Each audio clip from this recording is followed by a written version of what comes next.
sa panibagong video tutorial tayo. Kasi yung motor ko namamatay pagka pinipiga dito. Pagka tinotrottle. Nilinis ko na yung carburetor. Ayan, nilinis ko na yan. Malinis na yan. Tapos yung spark plug ko nun, okay pa naman kako kasi gumagana pa naman. Ayan.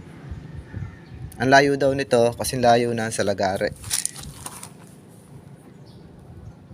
Sabi nila yung gap daw kasi layo ng lagare, papasok mo rito. Ayan.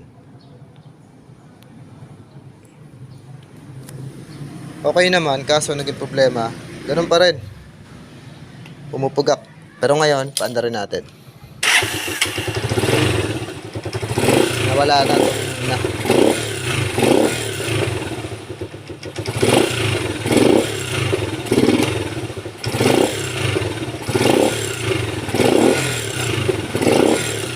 Palit ako ng spark plug, mga kawiring. Paano ko nalaman na ito naging problema niya? Kasi nung pinalitan ko siya, tumino. Nung ito kasi nakakabit, papakita ko sa inyo. Ito yung kakabit natin. Tanggalin natin to. Pakita ko lang sa inyo. Pumupugak siya nung ito talaga nakakabit. Mamatay.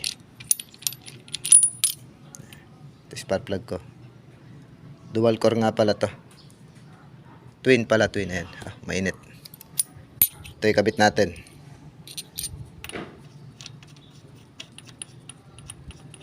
Para mapakita ko sa inyo. Ayan. Higpitin natin konti. Saktong higpit lang.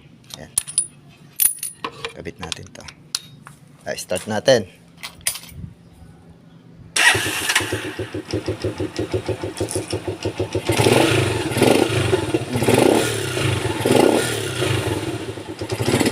Ayan o.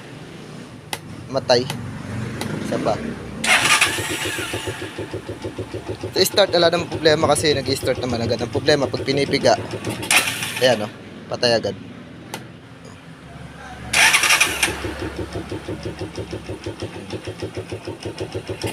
Oh, mamatay. Balik na natin to, papakita ko naman sa inyo. Babalik natin to, patay mo natin yung susi.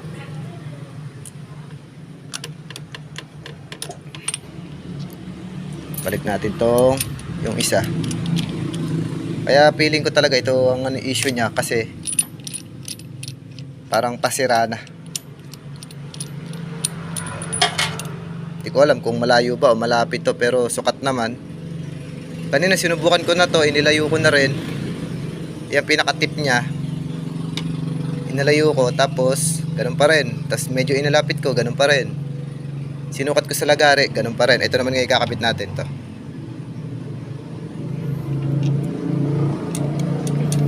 Nung ito na yung kinabit ko, ayun, tumino.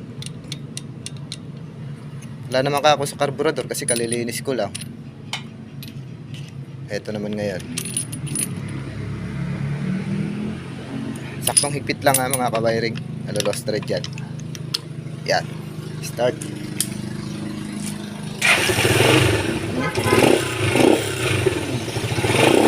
Dahan-dahanin. Biglain.